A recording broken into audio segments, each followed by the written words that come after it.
Barangay sa bayan ng Mangaldan, Pinakikilos na gamitin ang disaster fund para sa mga apektado ng pagbaha.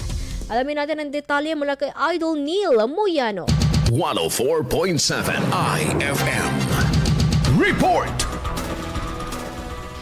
Pinakikilos ang lahat ng barangay sa Mangaldan na gamitin ang kanilang disaster fund upang agad na matulungan ang mga residenteng naaapektuhan ng baha dulot ng patuloy na pag-ulan na dala ng habagat. Kabilang sa mga lugar na mahigpit na binabantayan ang Barangay Gigilonan, Amansabina at Anolida dahil sa pagtaas ng tubig baha at posibleng paglikas. Kasabay nito, pinatitiyak sa mga barangay na maging alerto at maagap sa pagbibigay ng pangunahing pangangailangan tulad ng pagkain sa mga evacuee habang nagpapatuloy ang monitoring ng panahon at relief operations sa mga apektadong lugar. Kasama mo mula rito sa FM News, sugupan nito si Idol Neil Muyano, Tatak IFM. IFM News. IFM News. IFM News.